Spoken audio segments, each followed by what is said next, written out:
안녕하세요. 세무사 와타나베 유타카입니다. 세무사 나베상이 돈 고민을 해결 채널입니다. 이번에는 음식점 소규모 M&A의 구체적인 사례와 방법에 대해 말씀드리겠습니다. 우리 주변에 있는 음식점의 M&A, 즉 합병과 인수의 이면에서 도대체 어떤 메커니즘이 작동하고 있는지 그 매우 흥미로운 실태를 하나씩 풀어보겠습니다. 먼저 잠깐 상상해 보셨으면 합니다. 여러분이 자주 가는 정말 좋아하는 지역의 유명 음식점, 만약 그 점주가 은퇴해야 한다면 그 가게의 운명은 어떻게 될까요? 생각해 보신 적이 있으신가요? 오랫동안 다녔던 추억의 장소가 어느 날 갑자기 문을 닫아버리는 일. 그런 경험을 해보신 분도 계실지 모릅니다. 하지만 사실은 그렇게 되지 않도록 하기 위한 구조가 제대로 존재합니다. 그것이 바로 음식점 M&A의 세계입니다. 그럼 먼저 음식점 M&A의 최전선에 대해 살펴보겠습니다. 경영자의 손을 떠날 때 정확히는 누가 관여하게 되는지 보겠습니다. 사실 음식점 인수라는 것은 어쩌다 우연히 정해지는 일이 전혀 아닙니다. 명확한 목적을 가진 특정 전문가들이 움직이는 매우 전문적이고 탄탄하게 구조화된 하나의 큰 프로젝트입니다.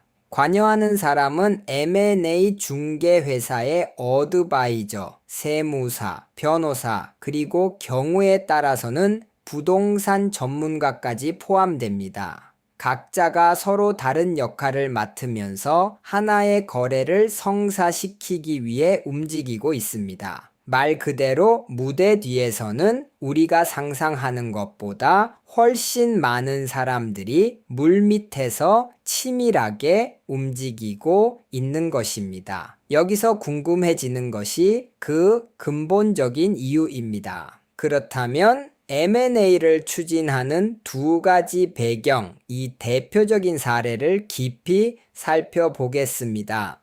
여기에는 아주 정반대의 동기가 두 가지 있습니다. 하나는 자신의 브랜드를 더욱 확대하려고 공격적으로 나서는 대형 외식 체인의 움직임입니다. 그리고 또 하나는 후계자가 없어 자신이 평생을 바쳐 만들어 온 가게의 맛과 역사를 어떻게든 남기고 싶다는 개인 음식점 오너의 절실한 바람입니다. 전자는 전략적인 확대가 목적이기 때문에 타깃이 되는 가게를 철저하게 리서치하고 숫자로 그 가치를 측정하면서 인수를 진행해 갑니다. 반면 후자는 숫자만으로는 말할 수 없는 마음과 역사가 그 안에 있습니다. 그렇기 때문에 매수자와의 신뢰 관계나 경영 이념의 매칭이 매우 중요해집니다. 즉, 여기서 가장 중요한 포인트는 거대 체인의 전략적 확대이든 오랫동안 가게를 지켜온 점주의 은퇴이든 어느 쪽이든 얼마나 원활하게 가게를 다음 사람에게 넘겨줄 수 있는지가 절대적으로 중요하다는 것입니다. 그러면 당연히 그럼 어떻게? 라는 의문이 생기겠죠. 거대한 체인점과 후계자를 찾는 동네의 작은 개인 음식점 오너가 도대체 어떻게 서로를 찾아내고 인수를 성공시키는 것일까요? 그럼 실제 현장의 이야기로 들어가 보겠습니다. 인수를 성공으로 이끄는 방법에 대해서입니다. 이것은 단순한 잡담이나 악수 한 번으로 결정되는 만만한 세계가 아닙니다. 전문 중개업자가 중간에 들어가 타깃을 좁히는 매칭이나 공식적인 입찰을 통해 매우 전략적으로 매일의 거래가 진행됩니다. 구체적으로는 먼저 매도자 측이 중개업자에게 의뢰하여 가게의 재무 상황과 자산 내용을 정리한 자료를 작성합니다. 다음으로 그 자료를 바탕으로 잠재적인 매수 후보를 리스트업하고 비밀 유지 계약을 체결한 뒤 정보를 공개해 갑니다. 거기서부터 협상이 시작되고 듀딜리전스, 즉 인수전 상세 조사를 거쳐 마침내 계약 단계로 나아가게 됩니다.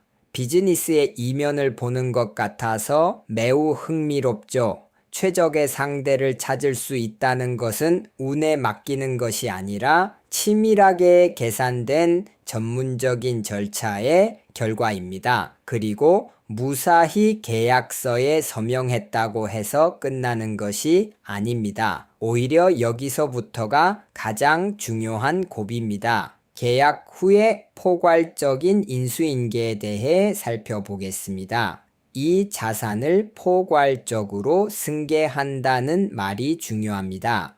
흔한 비즈니스 용어처럼 들릴 수도 있지만 그 내용을 자세히 들여다보면 매우 깊은 의미가 있습니다. 이 말의 무게를 한번 상상해 보셨으면 합니다. 그들이 인수하는 것은 단순히 점포라는 공간만이 아닙니다. 가게를 가게답게 만들어주는 그곳에서 일하는 직원들, 그리고 절대 외부로 나가지 않는 비전의 레시피까지 말 그대로 전부를 이어받으려는 것입니다. 더 나아가 단골 손님과의 관계성이나 지역 커뮤니티 안에서 그 가게가 맡아온 역할, 그런 눈에 보이지 않는 자산까지 포함한 인수인계가 요구됩니다. 새로운 오너가 왔다고 해서 갑자기 분위기나 맛이 바뀌어버리면 오랫동안 찾아온 손님들은 떠나가 버리겠죠. 그렇기 때문에 전환 기간 중에 직원 교육이나 레시피 승계 프로그램에 많은 시간과 비용을 들이는 것이 성공하는 음식점 M&A의 철칙입니다.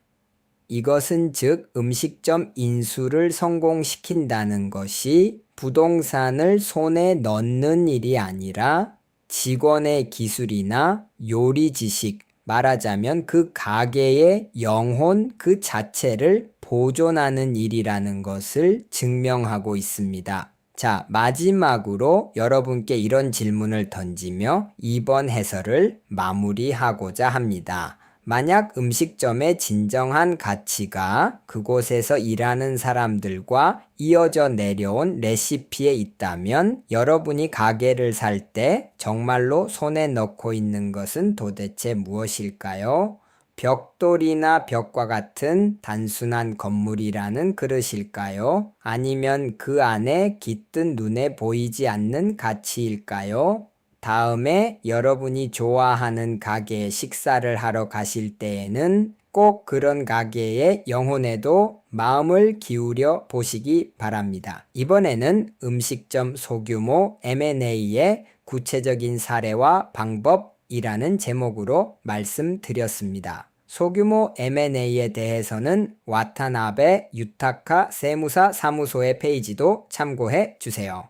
https://watanabe-yutaka.com 앞으로도 돈을 주제로 한 이야기를 전해드릴 예정이니 세무사 나베상이 돈 고민을 해결 채널 구독을 부탁드립니다.